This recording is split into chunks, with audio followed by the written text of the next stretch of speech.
Assalamualaikum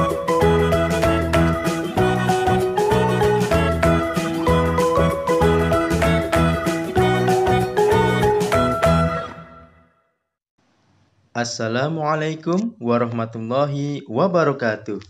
Teman-teman santri Madin, kembali lagi bersama saya Ustadz Muhsin di mata pelajaran tarikh. Nah, di mata pelajaran tarikh hari ini kita akan meneladani seorang tokoh, seorang sahabat Nabi yang bernama Tolhah bin Ubaidillah. Nah, bagaimana ceritanya? Mari kita simak bersama-sama. Tolhah bin Ubaidillah Al-Taimi berangkat bersama sebuah rombongan bangsa Quraisy dalam sebuah ekspedisi perdagangan ke negeri Syam. Sesampainya kafilah tersebut di kota Busra, beberapa orang pemuka dari pedagang Quraisy tadi langsung menuju pasar yang ramai di sana untuk melakukan transaksi jual beli.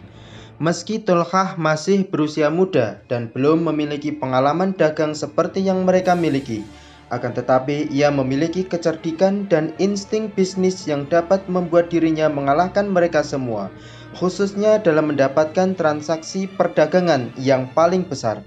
Saat Tolhah sedang hilir mudik di pasar yang sesak oleh orang-orang yang berdatangan dari segala penjuru, tiba-tiba ia mengalami sebuah peristiwa yang tidak hanya merubah jalan hidupnya saja, akan tetapi merupakan sebuah berita gembira yang telah merubah catatan sejarah seluruhnya.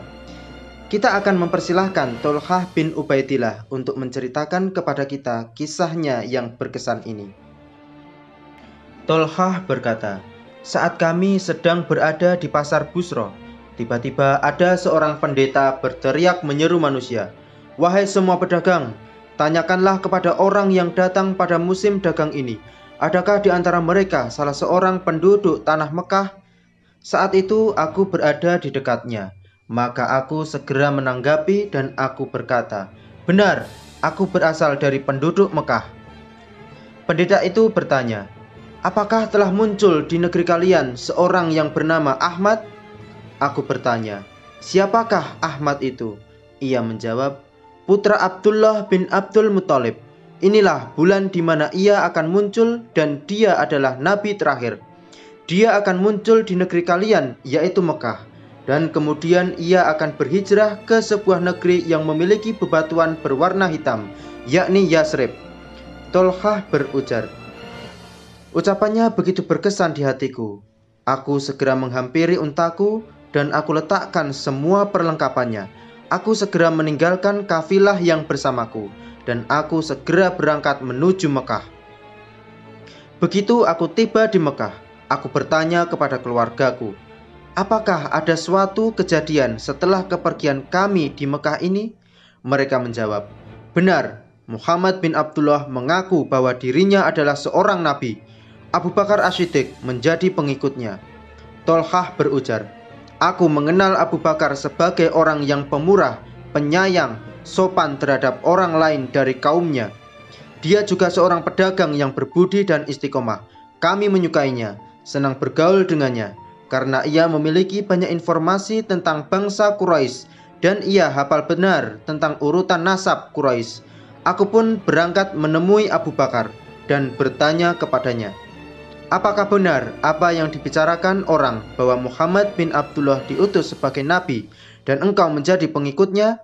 Abu Bakar menjawab, 'Benar.' Kemudian ia mengisahkan kepadaku ceritanya dan ia mengajakku untuk masuk Islam bersamanya. Aku juga memberitahukan kepadanya tentang cerita pendeta. Kemudian ia terkejut dan berkata, 'Mari ikut dengan saya untuk menemui Muhammad agar engkau dapat menceritakan hal ini kepadanya dan juga agar engkau dapat mendengarkan langsung apa yang ia sabdakan dan semoga engkau akan masuk ke dalam agama Allah.' Tolhah berujar, 'Maka aku pun berangkat bersama Abu Bakar untuk menemui Muhammad dan beliau menawarkan agar aku masuk Islam. Ia juga membacakan kepadaku beberapa ayat Al-Quran dan beliau memberikan kabar kepadaku akan kebaikan dunia dan akhirat. Rupanya Allah Subhanahu wa Ta'ala berkenan untuk melapangkan dadaku untuk menerima Islam. Aku pun menceritakan kepadanya kisah pendeta Busra. Maka terlihatlah rona keceriaan di wajah beliau. Lalu aku pun menyatakan keislamanku di hadapan beliau bahwa tiada Tuhan selain Allah dan bahwa Muhammad adalah Rasulullah. Mulai saat itu, aku menjadi orang keempat yang masuk Islam karena ajakan Abu Bakar.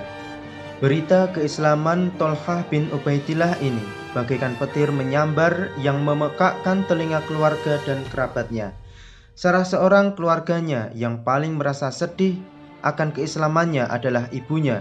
Ibunya berharap kepada kaumnya agar dapat memalingkan Tolhah dari budi pekerti baik yang diajarkan Islam. Kaumnya segera menemui Tolhah agar ia mau kembali kepada agamanya. Namun kaumnya mendapati diri Tolhah yang tegar dan tidak pernah berubah.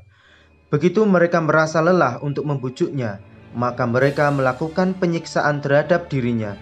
Mas'ud bin Khoroshi berkisah, "Saat aku sedang melakukan sa'i antara Safa dan Marwah, aku melihat ada sekelompok orang yang sedang menggiring seorang pemuda di mana kedua tangannya diikatkan ke leher. Mereka semua berlari-lari kecil di belakangnya pemuda tadi. Mereka mendorong punggungnya dan memukuli kepalanya. Di belakang pemuda tadi terdapat seorang wanita tua yang terus-menerus mencaci dan berteriak kepadanya.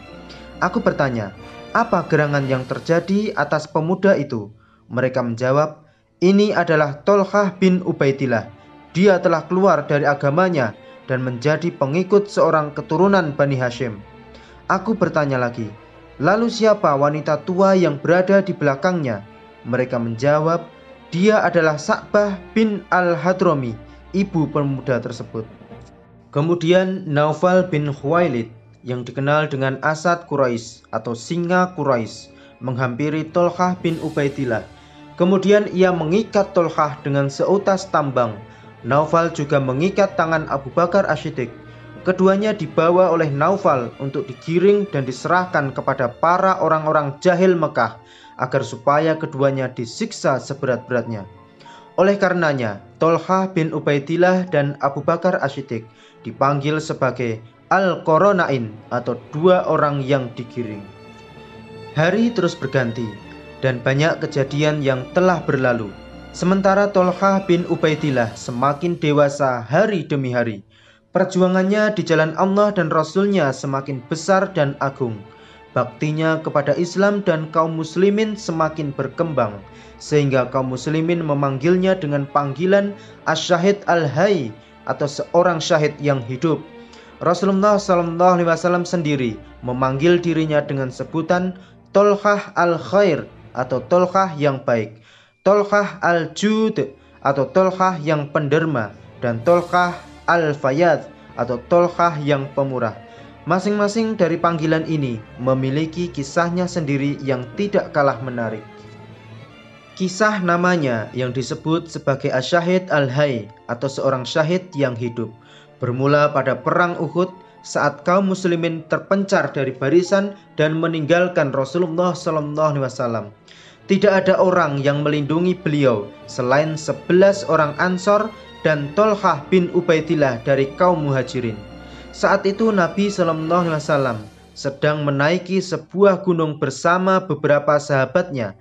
Beberapa orang dari kaum musyrikin menyusul beliau dan berniat membunuhnya. Rasulullah SAW bertanya, siapa yang mampu memukul mundur mereka semua, maka ia akan menjadi temanku di surga. Tolhah berkata, saya mampu ya Rasulullah. Rasulullah SAW bersabda, tetaplah di tempatmu. Seorang pria dari Ansor berkata, saya mampu ya Rasulullah. Rasul menjawab, baik, engkau saja yang melakukannya. Maka orang Ansor itu pun melawan para musyrikin sehingga ia terbunuh.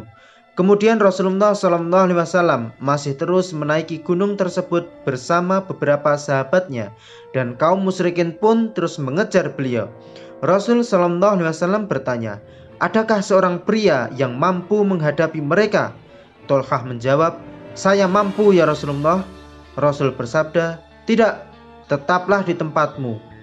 Seorang pria lain dari Ansor berkata, saya mampu melakukannya ya Rasulullah. Rasul menjawab, baik, engkau saja yang melakukannya. Kemudian pria tadi menghadang kaum musyrikin sehingga ia pun terbunuh. Rasul Shallallahu Alaihi Wasallam terus menaiki gunung dan kaum musyrikin masih terus mengejarnya. Rasul Shallallahu Alaihi Wasallam terus saja mengatakan hal serupa kepada para pengikutnya, dan Tolhah terus saja menjawab, "Saya mampu melakukannya ya Rasulullah." Namun Rasulullah Shallallahu Alaihi Wasallam selalu mencegahnya, dan Rasul Shallallahu Alaihi Wasallam mengizinkan orang Ansor untuk menghadapi mereka, sehingga mereka semua mati sebagai syahid. Tidak ada yang tersisa menemani Rasul Shallallahu Alaihi Wasallam saat itu selain Tolhah. Sedangkan kaum musyrikin terus mengejar. Maka pada saat itulah Rasulullah Shallallahu Alaihi Wasallam bersabda kepadanya, "Baiklah, saat ini engkau boleh menghadang mereka." Pada saat itu Rasulullah Shallallahu Alaihi Wasallam telah tanggal gigi gerahamnya, dahi dan bibir beliau terluka, darah mengalir dari wajahnya, dan beliau sudah merasa lelah. Tolhah langsung menyerang kaum musyrikin yang mengejar Nabi Shallallahu Alaihi Wasallam, sehingga ia mampu menghadang mereka untuk mengejar Rasul Shallallahu Alaihi Wasallam. Kemudian ia kembali lagi menemui Nabi Shallallahu Alaihi Wasallam, sehingga ia dan beliau naik sedikit ke arah puncak gunung, lalu menempatkan beliau di tanah, dan ia kembali lagi menghadang kaum musyrikin. Ia terus saja melakukan hal itu sehingga dapat mencegah kaum musyrikin agar tidak mengejar Nabi Shallallahu Alaihi Wasallam. Abu Bakar berkata, "Pada saat itu aku dan Abu Ubaidah bin Jarrah berada jauh dari Rasulullah Shallallahu Alaihi Wasallam. Begitu kami berjumpa dan hendak mengobati beliau, beliau bersabda, 'Tinggalkan aku dan bantulah sahabat kalian.' Maksudnya adalah Tolhah. Ternyata kami menemui Tolhah sudah bersimbah darah. Di tubuhnya tidak kurang dari 70 luka pedang, tusukan tombak dan anak panah. Ia sudah kehilangan telapak tangannya dan telah terjatuh pada sebuah lubang yang tertutup." Setelah itu Rasulullah Shallallahu Alaihi Wasallam bersabda, "Barang siapa yang ingin melihat seorang manusia yang berjalan di muka bumi dan ia telah meninggal, maka lihatlah Tolhah bin Ubaidillah." Abu Bakar As-Siddiq radhiyallahu anhu, jika teringat peristiwa perang Uhud, maka ia akan mengatakan, hari itu semuanya adalah milik Tolhah. Demikianlah kisahnya mengapa Tolhah dipanggil dengan Asyahid Al-Hayy, sedangkan mengapa dia dipanggil dengan Tolhah Al-Khair dan Tolhah Al-Jud. Maka ada banyak sekali kisah yang dapat menceritakannya. Salah satunya adalah bahwa Tolhah adalah seorang pedagang yang memiliki perdagangan yang besar dan melimpah. Suatu saat ia berhasil membawa harta dari Hadramaut yang mencapai 700.000 dirham. Pada malam harinya ia merasa takut dan khawatir. Istrinya yang bernama Ummu Kulthum bin Abu Bakar As-Siddiq mendatanginya dan bertanya, "Ada apa denganmu, wahai Abu Muhammad? Apakah ada di antara kami yang telah berbuat kesalahan terhadapmu?" Ia menjawab, "Tidak, istri seorang suami muslim terbaik adalah engkau. Akan tetapi sejak semalam aku berpikir dan bertanya, apakah sangkaan seorang muslim kepada Tuhannya jika ia tertidur dengan harta sejumlah ini berada di dalam rumahnya?" Istrinya menjawab, "Apa yang membuatmu gundah akan harta tersebut? Di mana dirimu saat banyak orang yang membutuhkan di kalangan kaum dan kerabatmu? Esok pagi, bagikanlah harta tersebut kepada mereka." Tolhah berkata, "Semoga Allah merahmatimu. Engkau adalah seorang wanita yang diberi petunjuk, putri dari orang yang telah diberi petunjuk, yakni Abu Bakar As-Siddiq." Keesokan harinya, ia menempatkan harta tersebut di kantung-kantung dan piring besar. Ia membagikan harta tersebut kepada para fakir dan kaum muhajirin dan ansor. Diriwayatkan juga bahwa ada seorang pria yang datang kepada Tolhah bin Ubaidillah yang meminta pertolongannya. Kemudian pria tadi menyebutkan bahwa mereka berdua masih ada hubungan kerabat. Maka Tolhah langsung berkata, "Rupanya orang ini adalah familiku, dan tidak ada seorang pun yang memberitahukannya kepadaku sebelumnya. Dan aku memiliki sepetak tanah yang akan dibayar oleh Utsman bin Affan seharga 300.000. Jika engkau mau, ambillah tanah tersebut. Dan jika engkau mau, Aku akan menjualnya kepada Utsman seharga 300.000 dan aku akan memberikan uangnya kepadamu. Pria tersebut berkata, aku lebih memilih uangnya saja. Dan Tolhah pun memberikan uang tersebut kepadanya. Selamat kepada Tolhah al-Khair dan Tolhah al-Jud dengan julukan yang diberikan oleh Rasulullah SAW kepadanya. Semoga Allah Subhanahu wa Ta'ala meridhoinya dan menerangi kuburnya. Sekian cerita tauladan dari sahabat Rasulullah SAW bernama Tolhah bin Ubaidillah. Nantikan cerita-cerita tauladan dari sahabat Rasulullah yang lain di mata pelajaran tarikh berikutnya. Sekian dari Ustadz. Wassalamualaikum warahmatullahi wabarakatuh.